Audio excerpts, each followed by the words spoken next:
Selamat pagi. Ya, biar agak panas ya, jadi kita harus semangat.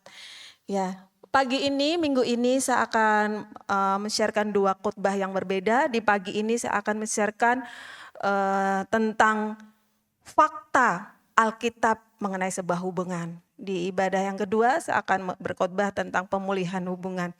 Nah, saudara, kalau kita tahu bahwa hubungan adalah dasar dari kekristenan dibangun. Ya, hubungan adalah dasar di mana kekristenan dibangun. Karena Kristen itu bukan agama. Agama itu ciptaan manusia, tapi Tuhan datang bukan membentuk agama. Tuhan datang untuk menyatakan kebenarannya. Dan kebenarannya itu berlaku saat Dia datang ke dunia dan saat kita mengimpartasikan itu dengan sesama. Makanya nggak heran bahwa simbol kekristenan itu salib. Ya, dengan hubungan dasar di mana Tuhan berkorban, dengan hubungan dasar di mana kita diselamatkan, dengan hubungan dasar di mana kita mendapatkan banyak kemurahan dan perkenanan hingga saudara duduk di tempat ini. Ya, karena begitu pentingnya sebuah hubungan, makanya nggak heran saudara, iblis suka, seneng, hobi untuk godain kita lewat reaksi-reaksi yang salah melalui hubungan. Karena iblis tahu hubungan itu penting, dasarnya kekristenan itu hubungan. Ya, makanya iblis paling seneng gitu untuk godain kita terus. Punya reaksi-reaksi salah. Entah hubungan dengan suami istri, entah hubungan dengan pertemanan, entah hubungan dengan pelayanan, entah hubungan dengan karyawan dan pemimpin. Suka sekali saudara. Karena disitulah dasar kita sebenarnya ada di dunia. Sebenarnya kita dipanggil. Nah, Salomo adalah raja yang sangat berhikmat yang sampai detik ini gak punya saingan. Ya, dia sangat berhikmatnya sehingga kata-katanya itu luar biasa saudara. Dan dia suka bilang semua ini kesia-siaan dengan hidup, kesia-siaan. Tapi ada satu yang menarik. Yang dia gak bilang itu kesia-siaan, tapi sebuah keuntungan. Ya, di Pengkhotbah 4 ayat 9, slide 2. Di firman Allah yang hidup. Jika 2 orang bekerja sama akan dapat menyelesaikan lebih banyak daripada 1 orang saja bekerja 2 kali. Karena berdua dapat mencapai hasil yang lebih baik. Yang menarik saudara dalam konteks ini di atasnya itu dia bilang semua kesia-siaan. Tapi di ayat ini dia berkata, jika 2 orang bekerja sama, saya simpulkan, maka akan mencapai hasil yang lebih baik. Artinya apa? Ternyata dalam hubungan seorang raja yang penuh hikmat itu pun mengkonfirmasi bahwa hubungan itu penting. Ya, bahwa hubungan itu akan mendapatkan hasil yang lebih baik. Raja yang semua mengomentari kehidupan itu, dia enggak mengomentari tentang sebuah hubungan. Bahkan dia meneguhkan pentingnya kita bersama-sama dan bekerja sama.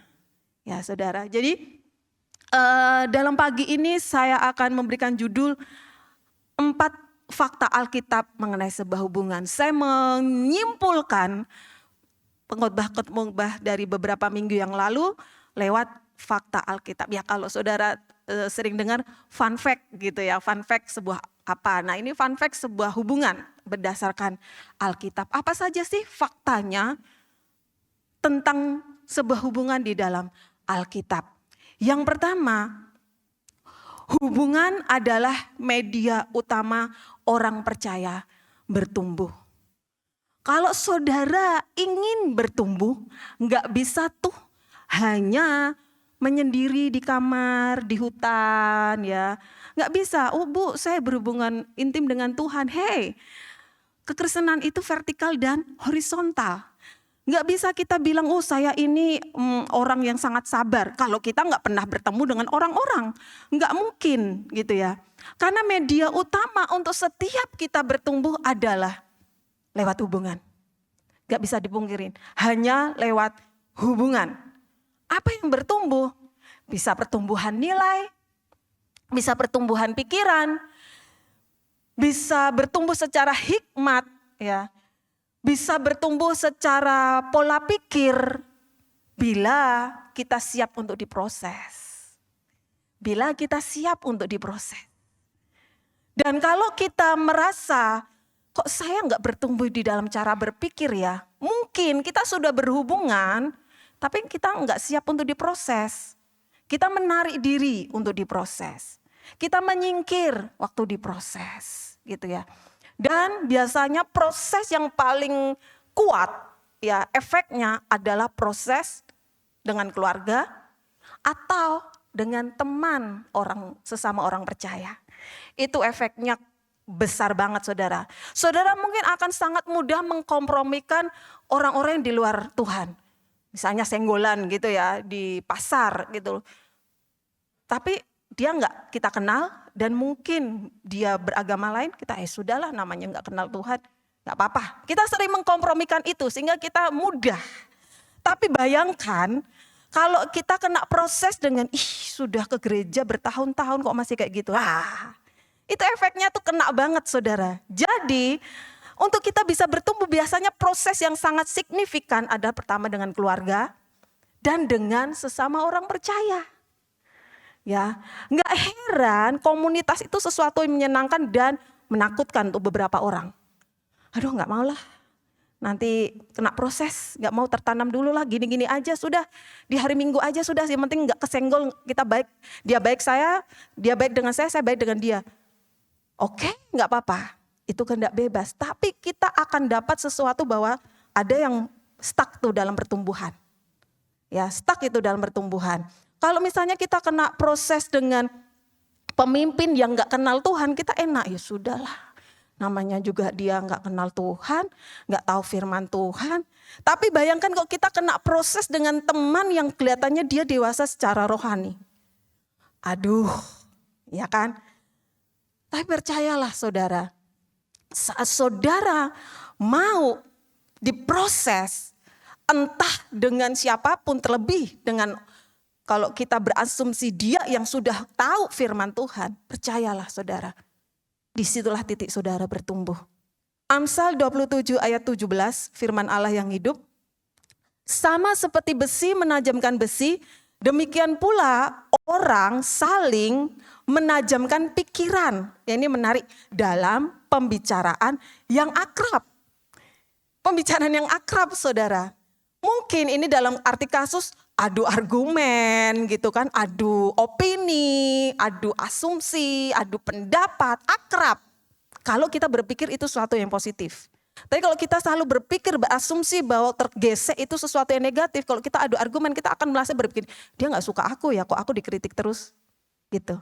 Tapi kalau kita berpikir dalam setiap hubungan, kita berpikir bahwa ini untuk aku bertumbuh. Saat kita adu argumen, saat kita adu asumsi, kita akan berpikir ini sedang menajamkan pikiranku nih. Oh, dia berpikir gitu. Oke, aku berpikir A, dia berpikir B. Bagaimana ya bisa menyelaraskan antara A dan B? Makanya dikatakan demikian pula orang yang saling menajamkan pikiran. Kalau kita semakin punya relasi hubungan dengan A dengan B dan kita mampu untuk melihat setiap itu menjadi sebuah proses, pikiran kita semakin tajam, saudara. Kita semakin berhikmat. Kita semakin ngerti, oh dengan orang ini begini, oh dengan orang ini begitu, oh dengan orang itu begitu. Kita akan semakin tajam. Tapi kalau kita nggak pernah terproses, kita seperti batu. Kita nggak bisa kesenggol sana salah, kesenggol sini salah. Oh orang ini kok kayak gini ya, orang ini kok kayak gini ya, kok orang ini kayak gini ya. Pikiran kita nggak tajam, ya. Terus dalam BIMK, sebagaimana baja mengasah baja, begitu pula manusia belajar dari sesamanya. Firman Tuhan mengatakan untuk kita bisa pinter, kita tuh belajar dengan sesama. Boleh sih lihat YouTube gitu ya, boleh sih lihat pengajaran. Tapi kalau kita nggak mempraktekkan dengan sesama, kita nggak akan dapat belajar sesuatu, saudara. Nah saat kita berhubungan, kita akan mulai belajar bahwa oh kayak gini ya ternyata. Dan kita semakin pinter, semakin berhikmat gitu ya. Apalagi yang kita lakukan itu dengan reaksi-reaksi yang bagus. Kita semakin sabar, kita semakin bisa menguasai diri, kita semakin mudah berempati mungkin gitu ya. Kita semakin memiliki kelemah lembutan, hikmat, value, nilai-nilai akan bertambah dalam hidup kita saat kita mau diproses dalam sebuah hubungan. Nah, seumpama tanaman untuk bertumbuh selalu harus ada media, entah medianya batu-batu kecil, entah air, entah tanaman hidroponik yang medianya berbeda dengan pasir kebanyakan, harus ada media. Gak mungkin tuh tanaman tumbuh dengan di udara melayang-melayang gitu ya, gak mungkin. Harus ada media di mana dia harus bertumbuh. Bayangkan kalau kita gak punya media untuk bertumbuh, saudara. Berapa tahun kita di dunia, kita gak punya media untuk bertumbuh. Kita melayang kemana-mana tapi kita gak ada bobot dalam hidup kita. Gitu ya. Nah, kenapa kita bisa bertumbuh? Karena saat kita berhubungan, ego kita akan ditipiskan. Saat kita bersinggungan dengan orang lain, ego kita ditipiskan. Setiap kita tuh punya ego masing-masing. Selfish itu memang sudah diciptakan dari Tuhan.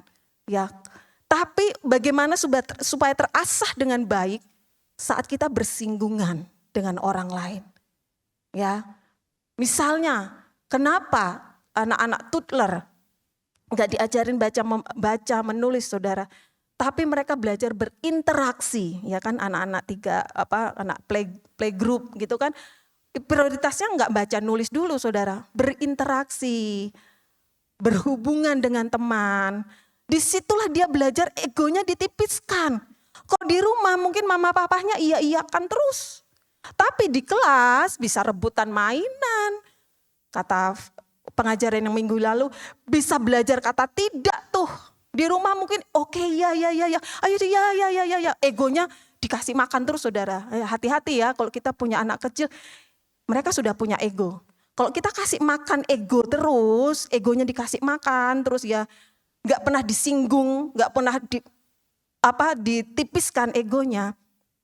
Anak-anak kita bisa bertumbuh dengan keras kepala.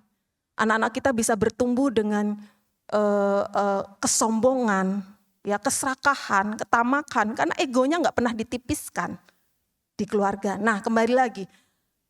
Anak-anak playgroup, dia bersinggungan dengan teman-temannya di mana gak selalu menyenangkan. Nah, itu pentingnya berinteraksi, ya. Itu pentingnya berhubungan, ego kita ditipiskan. Kita nggak menganggap diri kita benar terus. Meskipun kita benar, tapi kita akan melihat bahwa saya harus rendah hati, saya harus sabar saat kita bersinggungan. Nah, itulah yang membuat kita bisa bertumbuh. Orang percaya tidak bisa bertumbuh tanpa ada media pembentukan karakter lewat sebuah hubungan. Gak bakal bisa bertumbuh, mau puluhan tahun kita jadi orang Kristen, kita gak bisa bertumbuh kalau kita gak pernah bersinggungan dengan sebuah hubungan yang membentuk ego kita. Nah, oleh sebab itu, di slide 5, makanya dikatakan hukum utama kita adalah hukum kasih. Hukum hubungan, ya. Matius 22 ayat 37 sampai 40. Jawab Yesus kepadanya, kasihilah Tuhan Allahmu dengan segenap hatimu dan dengan segenap jiwamu dan dengan segenap akal budimu. Itulah hukum terutama dan yang pertama. Satu-satunya statement yang mengatakan bahwa ini hukum ditambah dengan utama dan utama adalah hukum kasih. Ini ada, saudara. Hukum sebuah hubungan. Jadi dalam perjanjian baru, perjanjian lama dikaitkan dalam sebuah hukum utama dan terutama adalah hukum kasih. Di mana kita mengasihi Tuhan, ya. Dan hukum yang kedua yang sama dengan itu, artinya hukum yang masih terutama dan pertama, yang poin kedua, maksudnya kayak gitu ya, ialah kasihilah sesamamu manusia seperti dirimu sendiri. Pada hukum inilah tergantung seluruh hukum Taurat dan kitab para nabi yang ditulis kurang lebih 40 orang penulis kitab dalam Alkitab kita. Tergantung satu hukum utama, sebuah hubungan. Nah ini meneguhkan saudara, kekristenan adalah sebuah hubungan. Kekristenan medianya hubungan. Dan untuk kita bisa mengasihi orang lain, kita harus kita harus mengasihi Tuhan dan mendapat penerimaan kasih Tuhan. Ada selipan kata ini ya, kasihilah sesamamu manusia, ini seperti dirimu sendiri. Jadi saat kita punya hubungan dengan Tuhan itu indah, otomatis kita mengasihi diri sendiri saudara. Kita enggak minder, kita enggak merasa disalahgunakan, kita enggak merasa dimanfaatin, kita enggak merasa ditolak, direndahkan. Kita mengasihi diri kita karena kita dapat kasih dari Tuhan. Nah saat saat hidup kita terisi dengan itu, kita bisa mengasihi orang. Kadang-kadang selipan mengasihi diri sendiri itu kayak terskip. Makanya kadang-kadang orang mengasihi orang, akhirnya kita rasa gini, kok aku mengasihi dia, kok aku nggak ada yang mengasihi aku ya, suamiku kok nggak mengasihi aku ya. Kenapa saudara? Terselip di sini. Seperti dirimu sendiri. Saat kita sama Tuhan indah, sehat, berlimpah kasih setia, menurut saya itu cukup untuk kita full. Sehingga saat kita mengasihi A, B, C, D, bla bla bla bla, kita nggak merasa tuh, kok aku nggak ada yang mempedulikan aku ya? Kok aku dimanfaatin bosku ya? Kok aku dimanfaatin pemimpinku ya? Kita nggak punya pikiran itu. Karena kita mengasihi diri kita penuh, kita merasa diterima, kita merasa berharga lewat kasih Tuhan. Ya, jadi kita rasa kasih Tuhan, kita penuh, baru kita mengasihi. Kalau kita rasa kasih Tuhan, kita belum penuh dengan diri kita, saat kita mengasihi terlalu banyak, kita akan berkeluh kesah, aduh capek juga ya, aku melayani suamiku terus tapi suamiku gak pernah perhatiin aku. Gitu ya. Ya kita seru waktu kemarin komsel di Agape 2 kita cerita ya kan kadang kebanyakan gitu ya. Suami-suami mungkin lupa tanggal ulang tahun kayak gitu-gitu kan. Lupa untuk ngucapin gitu ya. Kita pengen disurprisein tapi gak ada surprise. Ya, kalau istri penuh dengan kasih Tuhan, kita sudah mendedikasikan dengan anak, dengan suami, dengan anak, dengan suami, kita gak akan merasa mengasihi diri sendiri. Jadi mari, apakah saudara sudah mengasihi diri sendiri? Ya, mengasihi Tuhan dulu, baru kita bisa mengasihi sesama. Kalau ada konflik dalam hubungan kita, yang dipertanyakan adalah apa masalahmu dengan hubunganmu dengan Tuhan? Intinya kan gitu. Tuhan, saya, manusia. Itu selalu tuh. Tuhan, saya, manusia. Tapi kalau di sini masalah, putar balik dulu. Ada masalah apa dengan diri saya? Ada masalah apa saya dengan Tuhan? Itu inti dari setiap konflik. Fakta yang kedua. Reaksi seseorang dalam sebuah hubungan menunjukkan rasa cintanya kepada Tuhan. Yohanes 13 ayat 35. Dengan demikian semua orang akan tahu bahwa kamu adalah murid-muridku, yaitu jikalau kamu saling mengasihi. Itu reaksi dalam sebuah hubungan, saudara. Jadi apapun reaksi kita dalam sebuah hubungan, saudara mulai berpikir, itu bukti saya cinta sama Tuhan nih. Jadi kalau reaksi kita marah, berarti kita dengan Tuhan cinta enggak? Kalau reaksi kita tersinggung, kita dengan Tuhan cinta enggak?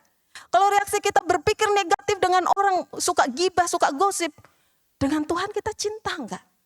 Karena jelas ini, jikalau kamu muridku, kamu saling mengasihi.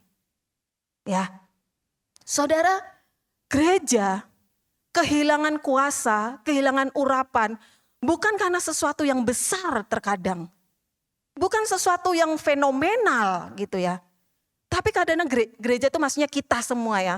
Tapi kadang-kadang gereja nggak dapat urapan yang terobosan rohani yang luar biasa. Bahkan mungkin kita jadi bual-bualan iblis di rapat majelis iblis yang di atas sana. Jadi gosipan mereka terhadap kita. Hanya karena apa saudara? Hanya karena mungkin kita menunda dan menyelesaikan masalah dengan sesama. Jadi bual-bualan kita, biarin sudah dia berkarunia, tapi kan dia ada masalah itu dengan sesamanya. Ketawa-ketawa gitu ya. Saya berpikir itu di sidang majelis iblis Angkasa Raya sana, dia cuma ketawain aja, gak apa-apa. Biarin dia tetap pelayanan, biarin dia tetap senang-senang sama pelayanannya dia. Tapi kan dia itu kan, dia masih ada masalah itu. Bayangkan saudara kok digituin. Jadi gereja itu terkadang kehilangan urapan, terobosan rohani, movement. Bukan hanya sesuatu dosa yang besar. Tapi saat kita menunda menyelesaikan masalah dengan hubungan-hubungan kita. Entah dengan suami, entah dengan istri, entah dengan sepupu, dengan ipar, dengan mertua, dengan mama, dengan papa, dengan sahabat. Kita tunda. Dengan alasan, aku kan sudah berdoa, Tuhan aku mengampuni dia. Cukup. Kadang kan alasannya gitu saudara. Aku kan sudah berdoa memberikan pengampunan buat dia. Sudahlah cukuplah gak usah. Tapi kalau kita ingat dan kita ketemu kayak aneh-aneh. Berarti ada sesuatu yang diselesaikan dong. Nah hal-hal itulah yang membuat gereja gak punya powerful. Kita terlena dengan kegiatan-kegiatan rohani kita. Tapi kita gak punya spirit yang menerobos kegelapan. Stuck. Muter-muter di situ saja. Dan itu kesukaan iblis. Sudah gak apa-apa biar gitu-gitu tapi kan gak bertumbuh. Gak apa-apa sudah. Ya kan? Gak boleh saudara, kita gak boleh terlena akan hal itu. Ya, saat kita mengasihi Tuhan. Tadi poin pertama. Kita pasti mampu bereaksi benar dengan sesama. Saat kita mampu bereaksi benar dengan sesama. Urapan itu turun. Dahsyat. Untuk saudara. Kita tidak mungkin dapat melangkah jauh. Kalau kita masih salah bereaksi dalam sebuah hubungan.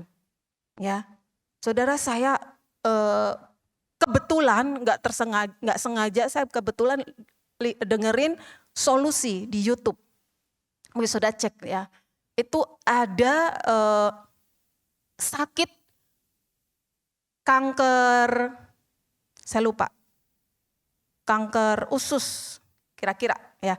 Intinya gini, dia sudah merasa bahwa dia sudah pulih dengan orang tuanya, papahnya gitu ya. Dia sudah merasa begitu banyak masalah di masa lalunya dia sehingga dia pahit hati karena mamahnya meninggal pun gara-gara papahnya. Nanti sudah cek sendiri, saya nggak perlu menjelaskan. Nah, sampai ke depannya dia sudah komunikasi dengan papahnya. Tapi tiba-tiba dia divonis kanker. Sampai dia ke Singapura, terus dia harus perawatan. Dia berpikir, Tuhan apa yang terjadi? Saya sudah belikan kaki palsu untuk papa saya. Karena papanya kecelakaan dan dia berikan kaki palsu. Terus saya baru, betul ini. Terus dia berdoa, Tuhan apa yang salah dengan saya? Saya sudah melakukan semua yang Tuhan inginkan. Terus dia berkata, terus Tuhan menjawab dalam doa saya. Kamu belum mengampuni papamu. Dia kaget saudara karena dia sudah beliin kaki palsu buat papanya dan sebagainya. Tapi ternyata hatinya, akarnya belum tercabut. Kelihatannya baik, dia sudah baik. Ditanya dengan narasumber Bapak ini kan yang di solusi atau anugerah ministry saya lupa. Ditanya loh, Ibu sudah berkomunikasi dengan Bapak kan? Papa kan? Sudah. Saya juga kaget waktu Tuhan berkata demikian. Ternyata ada akar yang masih belum tercabut. Waktu dia berdoa.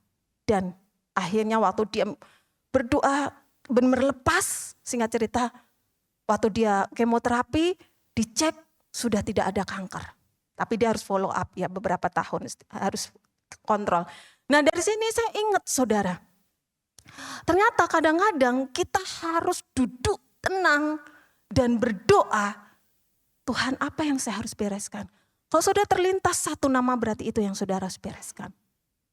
Saya sangat ingat sekali saudara, saya kesaksian 1 tahun sebelum papa saya meninggal.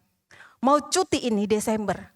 Pak Jerry siapa yang mau cuti angkat tangan gitu kan, langsung yuk saya berdoakan yang mau cuti. Terus didoakannya nanti lakukan apa yang Tuhan inginkan. Intinya gitu, saya lupa. Pokoknya intinya Pak Jerry bilang lakukan apa yang Tuhan inginkan dalam doanya Pak Jerry. Satu nama lewat dalam kepala saya, Papa. Padahal saya dengan papa saya itu saya sudah mengampuni papa saya waktu SMP. Berkali-kali ada hal saya mengampuni lagi SMA. Tapi waktu duduk di situ, Papa, saya kaget, Tuhan, saya sudah baik-baik saja dengan Papa. Terus hati saya bilang, kalau ke Jawa ketemu minta maaf sama papamu.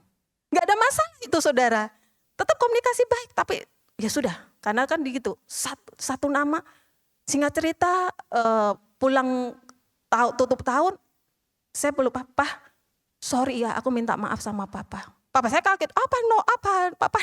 Gak apa-apa, saya minta maaf. Ternyata itu titik terakhir. Setelah itu berapa bulan berikutnya papa saya meninggal. Jadi saudara, kalau kita duduk tenang, berhadapan muka dengan kekudusan, semua selubung itu akan terbuka. Kita akan telanjang di hadapan Tuhan. Tuhan akan koreksi semua hal yang mungkin masih menjadi akar-akar kecil dalam hidup kita. Yang membuat gak ada terobosan dalam hidup kita. Yang gak ada pengurapan dalam diri kita. Dan Tuhan gak inginkan itu sebenarnya saudara. Waktu saya lakukan itu saudara, wow luar biasa. Saya rasa bebas sekali. Saya rasa bebas dengan papa saya. Padahal gak ada masalah, cuma itu. Papamu. Nah, saat saya ngomong gini, kalau saudara ada selintas nama di dalam kepala saudara, berarti itu yang perlu saudara bereskan. Mungkin itu terobosan yang membuat saudara terhambat gitu ya. Yang C, sebuah hubungan selalu mengandung sebuah kuasa. Pengkhotbah 4 ayat 12, seorang musuh mungkin dapat mengalahkan satu orang, tetapi dua orang dapat berdiri saling membelakangi, membela satu sama lain. Bahkan 3 orang akan lebih kuat. Mereka seperti tali yang berdiri dari 3 bagian yang disatukan, sangat sulit memutuskannya. Jadi saat kita bersama-sama selalu ada kuasa dalam sebuah hubungan saudara. Kalau satu orang bisa mengalahkan, tapi kalau 2 orang dia bisa saling membelakangi, dikatakan ya. 2 orang dapat berdiri saling membelakangi, membela satu sama lain. Kalau 3 lagi, wah lebih kuat lagi. Mereka bisa mengalahkan musuh dan tidak dapat diputuskan. Kuasa sebuah hubungan. Hubungan selalu ada kuasa. Kuasa yang memaksimalkan terobosan rohani kita dan juga kuasa untuk menghancurkan. Mau tahu saudara? Tawuran-tawuran lah. Banyak orang kerusuhan. Kadang-kadang ditanya, kamu ngapain bikin ini? Enggak tahu sih, saya cuma ikut aja. Bayangkan tuh. Kuasa sebuah hubungan bisa menghancurkan. 1998, kuasa sebuah hubungan bisa menghancurkan banyak toko-toko dan wilayah. Mungkin mereka ikut-ikut, tapi kuasa sebuah hubungan itu saudara. Apalagi? Tolong mungkin loncat di slide 9 dulu, kasih contohnya di slide 9. Di dalam Alkitab, kuasa dari Pentakosta membuat ledakan gereja dan jumlah orang Kristen semakin bertambah lebat. Kuasa hubungan yang memaksimalkan terobosan rohani. Apalagi kuasa Hofni Pinehas, kakak adik yang melecehkan otoritas Tuhan, yang membuat akhirnya keimaman mereka berhenti di situ. Imam Eli berhenti di situ. Hanya karena hubungan adik kakak ini yang menghancurkan. Sama-sama saling mencuri kekudusan Tuhan dengan mengambil persembahan makanan di bait Allah. Dan bahkan dia merendahkan Samuel pada saat itu waktu Samuel menegur Hofni dan Pinehas. Kuasa hubungan yang menghancurkan. Amnon Tamar, kalau saudara masih ingat. Persahabatannya, kakaknya yang menghancurkan sehingga Tamar, minta maaf, diperkosa kakaknya sendiri. Karena sahabatnya Amnon ngomong, ya udah nanti adikmu saya suruh masuk kamar. Kuasa hubungan yang menghancurkan itu saudara. Apalagi Daud dengan 400 orang-orang yang tersingkir menjadi pahlawan yang luar biasa hebat. Bahkan melahirkan Triwira di Gua Adulam. Kuasa yang membangkitkan iman. Jadi Jadi semua hubungan selalu ada kuasa. Masalahnya keputusannya adalah kuasa hubungan itu menghancurkan hidup saudara atau membuat terobosan rohani dalam hidup saudara. Tergantung diri saudara dalam mengelola hubungan itu. Tergantung kita. Kita mau di hubungan yang mana? Hubungan yang menghancurkan anak-anak muda, ikut-ikutan teman-teman sembarangan itu hubungan yang menghancurkan itu. Ya. Atau hubungan yang membangun sebuah nilai dan membuat terobosan rohani. Ya, kembali lagi. Kuasa dan kekuatan sebuah hubungan tidak ditentukan dengan apa yang terlihat di luar. Tapi ditentukan oleh nilai yang dibangun, yaitu kebenaran. Mengapa saudara? Karena manusia pasti ada kalanya berubah. Gak mungkin tuh saya aja mungkin bisa aja bereaksi salah suatu kali. Manusia itu bisa aja berubah, saudara. Jangan mengidolakan manusia berlebihan, ya, saya ingatkan. Jangan mengidolakan seseorang berlebihan, kan manusia bisa berubah. Yang gak berubah adalah Tuhan dan kebenarannya. Sehingga kalau saudara, Bu, kalau itu tuh bukan saya sama dia ini, bestian Bu, saya dengan suami saya tuh solid Bu. Jangan takabur. Karena hubungan yang gak pernah berubah adalah hubungan yang dibangun dengan kebenaran. Kalau saudara membangun hubungan dengan kebenaran, mungkin suami sesekali berubah, bereaksi salah, saudara akan tetap mengasihi dia. Tapi kalau saudara gak membangun dengan sebuah kebenaran, kalau suami bereaksi salah, saudara sakitnya minta ampun. Dulu cinta mati, sekarang gak. Karena gak dibangun dengan kebenaran. Kalau saudara bersahabat, Bu saya bestian, gak mungkin saya akan ada pertengkaran. Jangan takabur. Semua bisa berubah. Kalau saudara membangun dengan nilai dan kebenaran, itu yang gak akan berubah. Kalau besti saudara kadang-kadang mengecewakan, tapi saudara bangun dengan kasih dan kesabaran. Duduk, kamu kenapa kok marah sama saya? Iya kan? Nilai dan kebenaran itu gak bisa berubah, saudara. Jadi kalau supaya hubungan kita bisa langgeng, bangunlah dengan taruh nilai kebenaran di situ. Taruh nilai kebenaran di situ supaya hubungan kita langgeng. Kalau taruh nilai kebenaran di situ artinya kadang-kadang kita ada konfrontasi, ada perdebatan, tapi nilai kebenaran tetap hadir. Dan itu menutup semua pelanggaran. Kasih adalah menutup semua pelanggaran. Kita akan tetap mengasihi. Gitu ya, saudara. Jadi banyak contoh hubungan yang seolah-olah baik-baik saja, tapi ternyata enggak baik-baik saja. Maria dan Marta. Ternyata di hati Marta ada persungutan, iri dengan Maria. Tuhan, kenapa dia begitu? Itu kan iri, saudara. Padahal seolah-olah baik-baik saja tuh, enggak ada masalah, enggak ada perselisihan. Tapi ada sesuatu yang disembunyikan di Marta, iri karena Maria hanya duduk-duduk dengan Tuhan. Ya, mari kita taruh hubungan kita dengan berlandaskan nilai kebenaran. Jangan berorientasi dengan hal yang kelihatan. Itu semu, saudara. Ya, itu semu. Tapi berorientasilah dengan value yang saudara tanam dengan pasangan saudara mungkin. Value yang saudara tanam dengan sahabat saudara mungkin. Saya itu punya sahabat, saya tuh kan jarang posting ya saudara. Tapi saya punya sahabat. Di mana setiap ada masalah dia telepon saya, kita langsung ngomong aja. Kita tapi nggak pernah tuh gimana apa gitu. Tapi kita ada value kuat di situ. Jadi kalau yang kita ada mau rasa share, Feb, gimana Feb, gini Feb, langsung kita ngobrol aja. Yo kamu gini. Tapi kita nggak pernah komunikasi sering gitu ya saudara. Jadi taruhlah value yang kuat di situ, kebenaran di situ. Supaya hubungan saudara tetap langgeng. Yang terakhir, saya baca di Amsal 27 ayat 5-6 versi mudah dibaca. Kritik yang terus terang lebih baik daripada kasih yang tersembunyi. Engkau dapat mempercayai perkataan temanmu walaupun kadang-kadang menyakitkan. Tetapi musuhmu mau menyakitimu bahkan ketika mereka bertindak baik. Nah, saudara pilih mana? Mau dikasih bersikap baik tapi dia mau menyakiti, atau dia yang sayang benar-benar dengan kalian tapi kata-katanya menyakitkan. Karena dia kasih tahu blind spotnya kita. Nah, ini firman Tuhan ya, saudara pilih sendiri.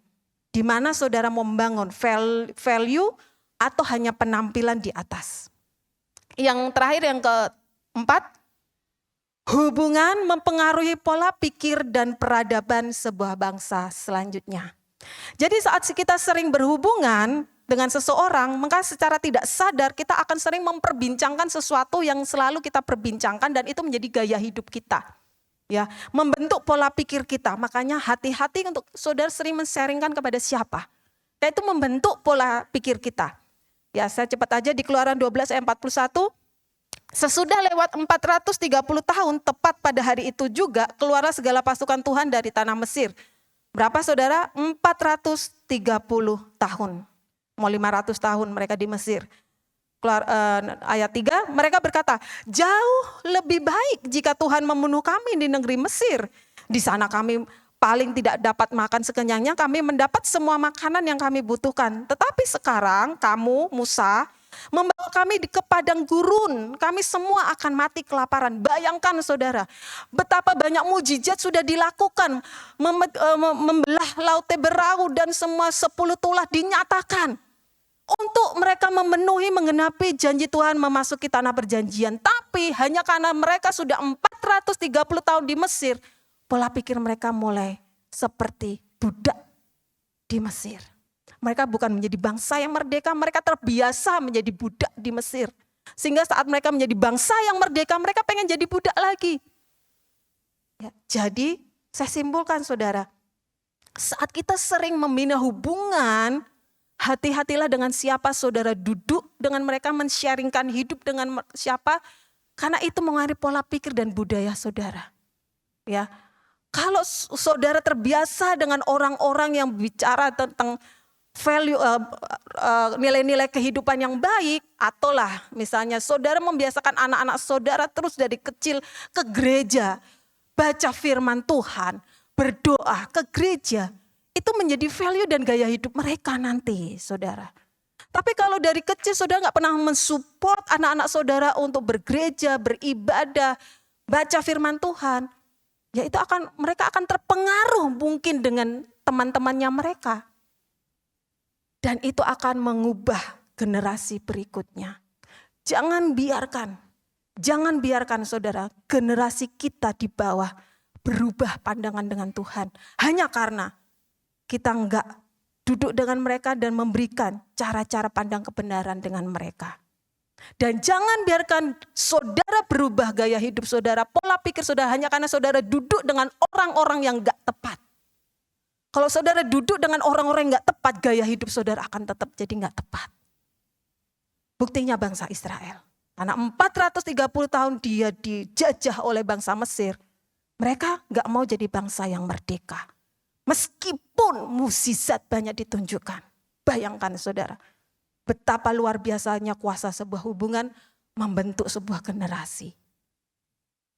Kesimpulan, selektiflah dalam membangun kehidupan di sebuah hubungan. Karena itu dapat menentukan peradaban generasi di bawahmu.